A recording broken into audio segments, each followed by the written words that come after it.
The shadow of Midian, a nation's despair. Ancient Israel lay prostrate, crushed. For 7 agonizing years the land groaned.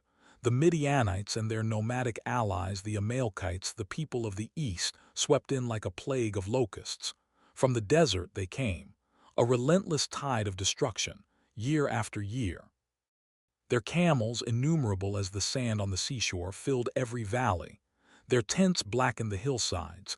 They devoured everything. Crops withered on the stalk. Fields lay barren. Flocks vanished. The breadbasket of God's chosen people became a wasteland. The people of Israel, God's covenant nation, were starving. Their livelihoods utterly destroyed. They built no more homes. They planted no more vineyards. What was the point? The Midianite raiders would simply take it all, again and again. Hope began to die.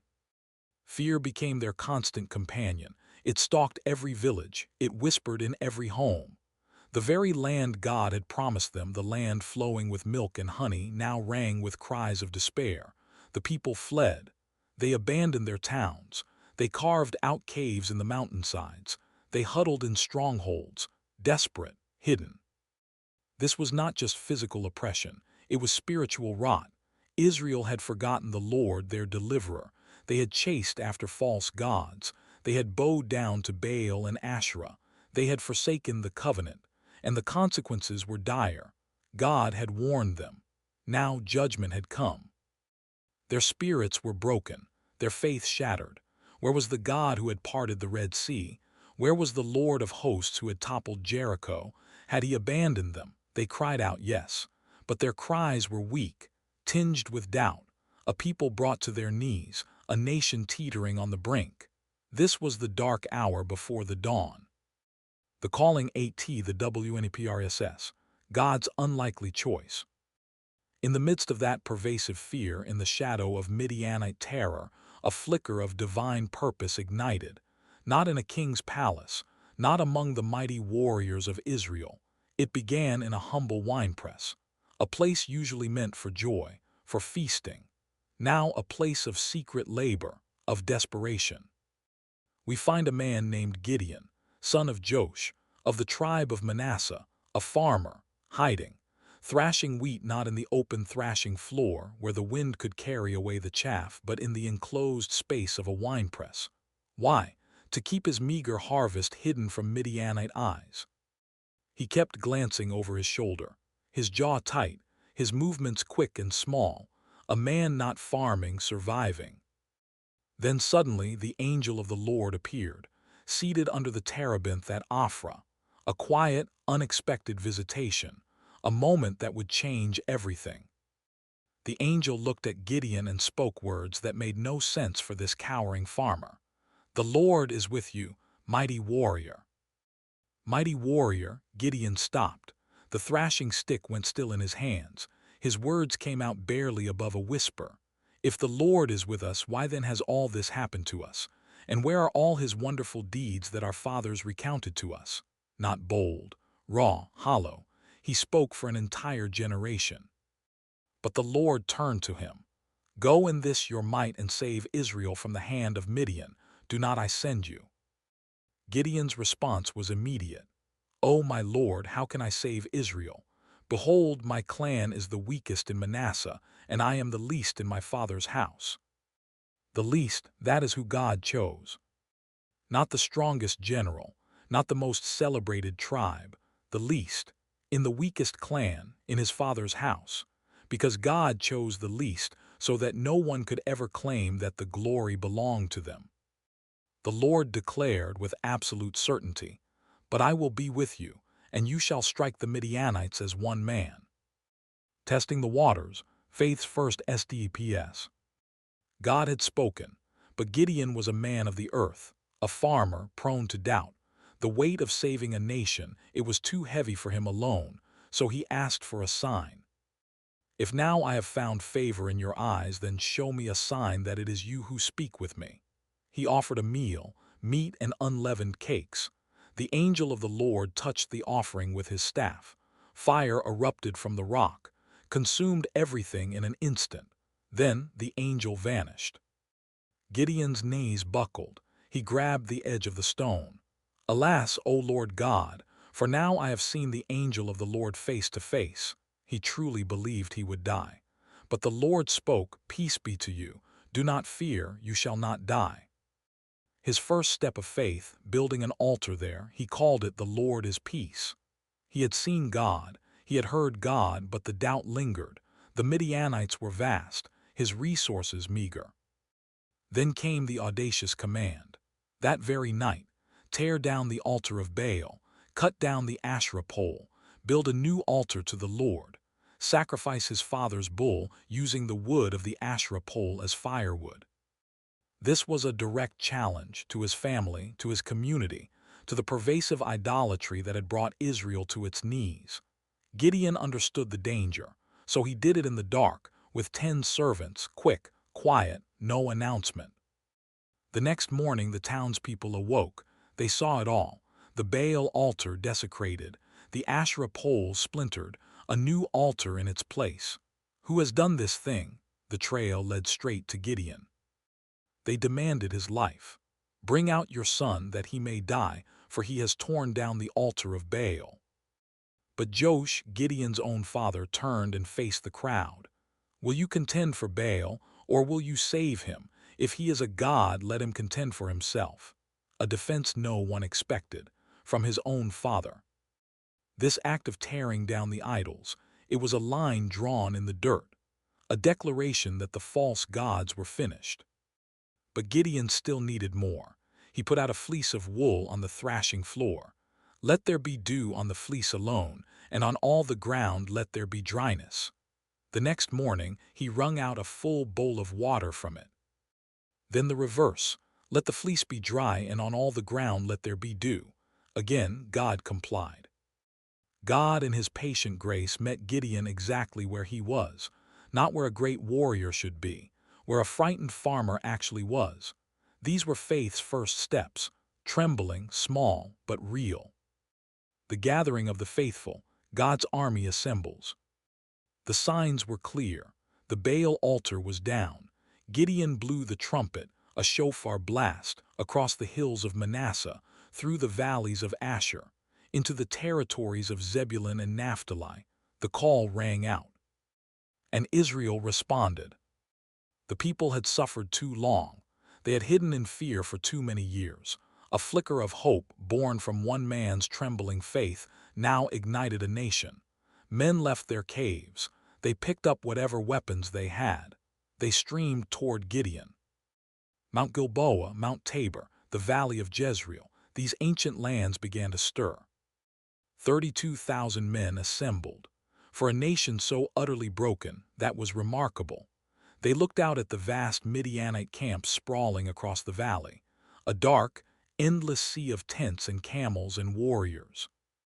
But 32,000 felt like enough, didn't it? Maybe, just maybe, they could do this. The human heart always wants to trust in numbers, in what it can count and measure. But God had a different plan, one that had nothing to do with numbers. Reducing the ranks, God's divine strategy. 32,000 men, ready for battle, and God said, "The people with you are too many." Too many against that, to human understanding it was absurd, but God understood something they did not. If they won with 32,000, they would say, "My own hand has saved me." They would boast. They would forget. God would not let that happen. "Whoever is fearful and trembling, let him return home." 22,000 men walked away. In minutes, the army shrank from 32,000 to 10,000. Gideon must have stood there, watching their backs disappear over the ridge, counting. The people are still too many. Still too many. Only 10,000 remained, against a force like sand on the seashore. God was not finished stripping away the human capacity for pride. "Bring them down to the water, and I will test them for you there." Gideon led them to the spring of Harod. As they drank, God watched. "Everyone who laps the water with his tongue, as a dog laps, you shall set apart. Likewise, everyone who kneels down to drink." 300 men lapped, faces down, yes, but eyes scanning the horizon. hands near their weapons, alert, always watchful. The rest, 9,700 of them, knelt, buried their faces in the water, drank freely. With the 300 men who lapped, I will save you. 300.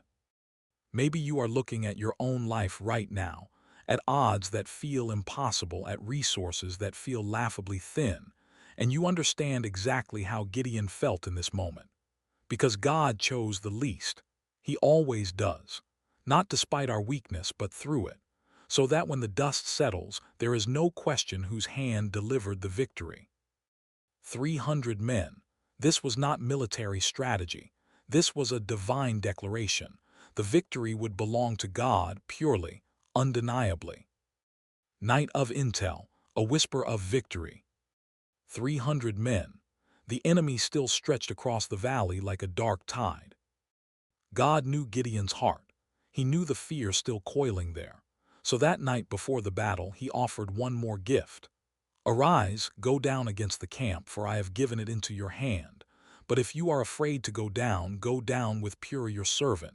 You shall hear what they say, and afterward your hands shall be strengthened. Gideon took Purah. They slipped into the darkness. Every step careful, every sound magnified, the rustling of their cloaks, the distant murmur of thousands. They crept to the edge of the camp, and they listened. 2 Midianite soldiers were talking. One had dreamed a dream. Behold, a cake of barley bread came tumbling down into the camp of Midian and came to the tent, and struck it so that it fell and turned it upside down, so that the tent lay flat. The other soldier replied without hesitation, This is nothing else but the sword of Gideon the son of Joash, a man of Israel.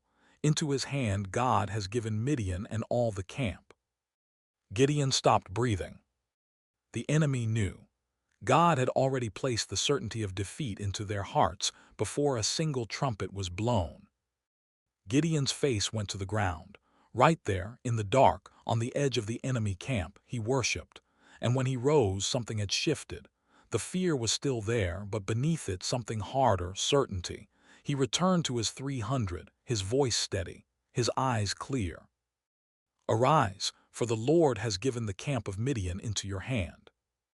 God chose the least, and then God walked with the least into the most improbable victory in Israel's history. The trumpet, the torch, the triumph, God's victory revealed. He divided his men into 3 companies. Each man received a trumpet, a clay jar, and inside each jar a torch. When I blow the trumpet, then you blow your trumpets also, and say, For the Lord and for Gideon. Middle watch around midnight. The camp was settled, guards half asleep, the valley still. Gideon and his 100 approached one edge. The other 2 companies circled wide, into position, silent. Then the trumpet, a single piercing blast. And then eruption, 300 trumpets blaring from all sides at once, 300 clay jars shattering, an explosion of sound like the collapse of walls, 300 torches blazing into the night sky. The Midianite camp exploded in panic. Men jolted awake, trumpets everywhere, fire on all sides. They thought an army of thousands had surrounded them. They grabbed their swords and turned on each other. No Israelite sword was drawn that night, not one. God had done it all, with 300 men, with trumpets and jars and fire. The greatest raiding force in the region, destroyed by its own terror. They fled down through the valley, into the desert, a rout total, absolute. Gideon sent messengers to the tribe of Ephraim, pursue them, cut off the retreat. The enemy commanders fell. The 7-year nightmare was over. God chose the least, armed him with clay jars and torches, and shook the earth. Legacy of liberty, faith's enduring power. The dust settled. 7 years of oppression ended in a single night. Gideon, the frightened farmer who threshed wheat in a winepress so the enemy wouldn't see him, had just led 300 men to the most improbable victory in Israel's memory, not by his strength, not by their numbers, by obedience to a God who chose the least and asked only one thing, trust me. That truth does not belong to one century. It does not belong only to Israel. It belongs to every generation willing to receive it. Do you feel like the least right now? Like you are in over your head, outmatched, under-resourced, invisible? Like you are thrashing wheat in secret just to survive another day? Then Gideon's story is written for you, not for the confident, not for the already strong, for the one hiding, wondering if God has forgotten where he is. He hasn't, and he is about to call you by what he has already made you. America's founders glimpsed this same truth. At Valley Forge in the winter of 1777, Washington's army was barefoot in the snow, outnumbered, undersupplied, freezing. By every visible measure it was finished. And yet they held, they endured, and from that frozen ground a nation emerged, not because of superior numbers but because a providence greater than their own strength sustained them. Washington said so himself. He knew where the victory came from. When a people forgets God, when it chases comfort and power and forgets the source of its liberty, the valley fills with enemies again. It has always been this way. But when we turn back, when we stop trusting our numbers and start trusting the one who told 300 men to pick up clay jars, his power is perfected in weakness. That is not sentiment. That is the operating principle of history. If Gideon's story stirred something in you today, share it with someone who needs to hear it. Someone hiding in their own winepress. Someone who has almost stopped praying. Send them this video.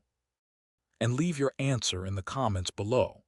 What is the area of your life right now where God seems to be asking you to trust Him with less than you think you need?